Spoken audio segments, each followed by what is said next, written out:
नमस्कार दोस्तों, स्वागत है एक बार फिर मेरे प्लेटफॉर्म अपेजर्स मेंस राइट्स पर। जैसे कि आप जानते हैं कि मैं अपने इस प्लेटफॉर्म पर सिर्फ पुरुषों के अधिकार पर बात करता हूं। मेरा प्लेटफॉर्म सिर्फ उन पुरुषों के लिए है जो झूठे मैट्रिमोनियल केसेस में फंसे हुए हैं और साथ में उनके परिवार वाले जो उनके साथ ही इस पीड़ा को झेल रहे हैं। दोस्तों, आज के इस वीडियो में आपको बताने वाला हूं कुछ ऐसे इंपॉर्टेंट टिप्स जिससे इस्तेमाल में लाकर आप मेरी तरह अपने केसेस भी जल्द से जल्द खत्म कर पाएंगे। दोस्तों, अभी तक आप समझ गए होंगे मेरे पिछले वीडियोस को देखकर कि मेरा मकसद सिर्फ आपको जल्दी डीवी 498A 125 CRPC केसों से बाहर निकालना है, ना कि लंबी कोर्ट की लड़ाई में फंसे रहना, ताकि आप अपनी आगे के फ्यूचर को अच्छा बना पाएं। दोस्तों, मेरे एक पिछले वीडियो में मैंने आपको कुछ टिप्स बताए थे अपने इन केसेस में से बाहर निकलने के लिए, जो आप लोगों ने बहुत पसंद किया और वो वीडियो अभी तक 6,80,000 व्यूज पार कर चुका है। उस वीडियो में बहुत से मेरे भाइयों की जिंदगी अच्छी बनाई और अपने केसेस में इस्तेमाल में लाकर अपने फ्यूचर को अच्छा बनाया। अगर आपने वो वीडियो नहीं देखा तो उससे ज़रूर देखिए, उसका लिंक मैं ऊपर आई बटन में दे रहा हूँ। दोस्तों, आज के इस वीडियो में और कुछ ऐसे 10 टिप्स बताने वाला हूँ जो उस वीडियो के संबंध में आपको और अच्छे से अपने केसेस में मदद करेंगे। पहला टिप है कि दोस्तों, जब किसी को ये पता चलता है कि उसकी पत्नी ने उस पर झूठे केसों के पैकेज डाला है जिनमें DV act 498A 125 CRPC cases शामिल हैं, तो आप उस बात से घबराइए मत और ये समझ लीजिए कि ये केसेस से लड़ना सिर्फ 10% लीगल फाइट है और 90% मेंटल फाइट है। मतलब अगर आप 90% अपने आप को मेंटली प्रिपेयर कर लो कि आप ये फाइट लड़ने के लिए तैयार हो, तो कोई भी आपको इसमें से जल्दी बाहर निकलने से नहीं रोक पाएगा। टिप नंबर 2 कि आपको सभी कंप्लेंट्स की, जैसे कि डीवी एक्ट 498A 125 CRPC जितने भी केसेस आप पर डले हैं, आपको सबकी कंप्लेंट्स कॉपीज हासिल करनी है और जब आप सब कंप्लेंट्स ले लें तो आपको सबको ध्यान से पढ़ना है और ये चेक करना है कि उनमें आपस में कोई कॉन्ट्राडिक्शन तो नहीं है। मतलब कि एक कंप्लेंट में कुछ और, दूसरी कंप्लेंट में कुछ और बताया गया है। अगर ऐसा है तो आप ऐसे पॉइंट्स की लिस्ट बना लीजिए। टिप नंबर 3 ये है कि अब आपको सभी cases DV 498A 125 CRPC case को लड़ने की अलग अलग स्ट्रेटेजी बनानी है। जैसे कि 125 CRPC और डीवी केस में आपको ये चेक करना है कि इन दोनों केसों में इंटरिम क्लेम की एप्लीकेशन तो नहीं है। अगर है तो सबसे पहले इंटरिम मेंटेनेंस को बहुत प्रायोरिटी से हैंडल करना है, क्योंकि इंटरिम मेंटेनेंस को इग्नोर करने से आप पर अच्छा खासा इंटरिम लग सकता है, जो कि आपके अगेंस्ट केस लड़ने में ही इस्तेमाल होगा। इसीलिए इंटरिम मेंटेनेंस को बहुत अच्छे से और बहुत प्रायोरिटी से लड़ना है। उसको लड़ने और हैंडल करने के लिए मेरा वीडियो आपकी मदद करेगा। मैं वीडियो ऊपर आई बटन और डिस्क्रिप्शन में डाल दे रहा हूँ। टिप नंबर 4 498A कंप्लेंट में आपको एक बात तो अपने ध्यान से निकालनी नहीं है कि आपको एंटीसिपेटरी बेल नहीं फाइल करनी है, बल्कि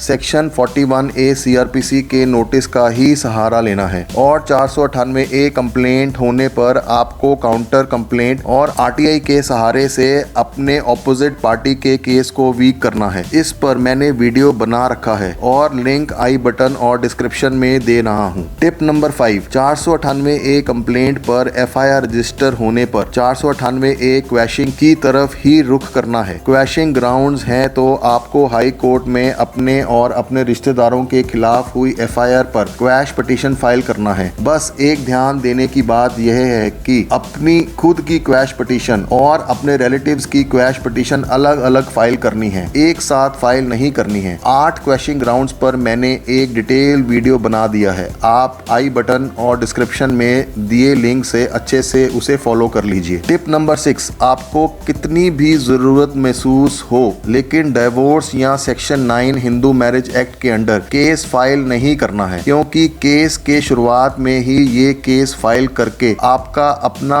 नुकसान होना शुरू हो जाता है। ये केस आपके अपने ही अगेंस्ट खड़े हो जाते हैं। मैं ये नहीं कह रहा कि ये केस फाइल करने ही नहीं है, पर इनके फाइल करने का सही टाइम आने पर ही इस स्ट्रेटेजी को इस्तेमाल लाना चाहिए। इसके नुकसान को समझने के लिए मैंने डिटेल वीडियो बनाया बनाया है, उसका लिंक भी मैं डिस्क्रिप्शन या आई बटन में दे रहा हूँ। टिप नंबर 7 ये है कि आपको अपने एक्शंस में कोई कमी नहीं लानी है। एक्शन मतलब 90% मेंटल को ही आगे रखना है, किसी भी पॉइंट पर हिम्मत नहीं हारनी है। आपको केसेस में कभी सक्सेस या कभी फेलियर का सामना करना पड़ सकता है, लेकिन उसको देखकर आपको मायूस होकर हिम्मत बिल्कुल नहीं छोड़नी है। अगर आपने हिम्मत छोड़ दी तो आप फिर वहीं आकर खड़े हो जाओगे और फिर जो सपना आपने अपने केसेस को 2-2.5 साल में खत्म करने का सोचा है वो फिर लंबी लड़ाई में बदल जाएगा और आपके 7 से 10 साल खराब होने पक्के हैं। इसीलिए मैं इस बात को हमेशा याद रखने की सलाह देता हूँ, फेलियर हो या सक्सेस, आपको तब तक रुकना नहीं है जब तक आपका गोल पूरा नहीं होता है। अब आप सोचेंगे कि आपका गोल क्या होना चाहिए। इसका जवाब आपको खुद अपने आप से पूछना है कि आप इन सब से क्या अचीव करना चाहते हो। आपकी मदद के लिए कि गोल क्या होना चाहिए और क्या टेक्निक होना चाहिए, उस पर भी डिटेल में वीडियो बनाया है, उसका लिंक भी डिस्क्रिप्शन बॉक्स में दे रहा हूँ। बस इतना समझ लीजिए कि गोल बड़ा है तो एक्शंस भी बड़े ही होने चाहिए। टिप नंबर 8 ये है कि जब आप अपनी पूरी हिम्मत और मेहनत से अपने केसेस को हैंडल करोगे तो आपको सक्सेस नजर आनी शुरू हो जाएगी, जैसे कि इंटरिम मेंटेनेंस का खारिज होना या थोड़ा इंटरिम मेंटेनेंस लगना, 498A कंप्लेंट में काउंटर कंप्लेंट और RTI के जरिए अपनी चार्जशीट में से माता पिता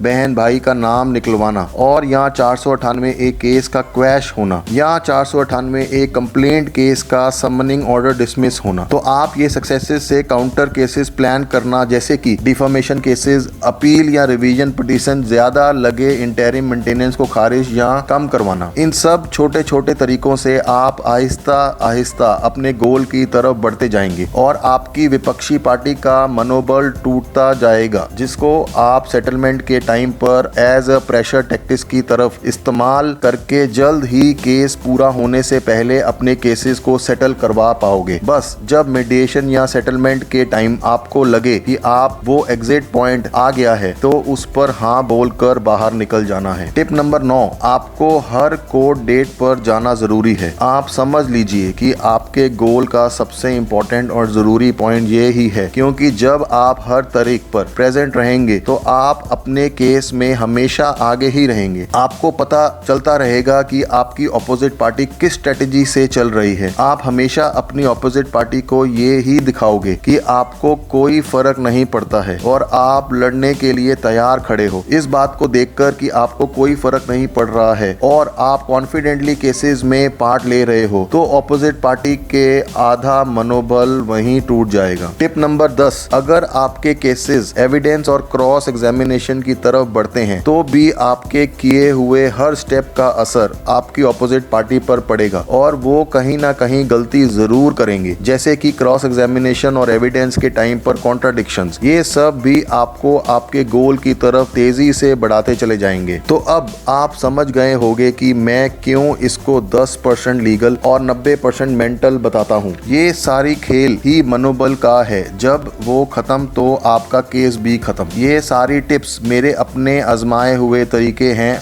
मैंने अपने और अपने क्लाइंट्स को इन्हीं टिप्स से केसों से बाहर निकाला है। दोस्तों ये 10 टिप्स आपके लिए एक गुरु मंत्र से कम नहीं है। अगर आप इनको समझकर और ध्यान से अपनी केसेस में लगाओगे तो आपकी जीत पक्की है। आपको ये वीडियो कैसा लगा मुझे कमेंट बॉक्स में जरूर बताएं, ताकि मुझे पता लगे कि आप इस पर अमल करके अपनी और अपने परिवार की जिंदगी अच्छी बनाने की तरफ कदम उठाएंगे। चैनल सब्सक्राइब करके नोटिफिकेशन बेल भी दबाएं। शुक्रिया दोस्तों। ओम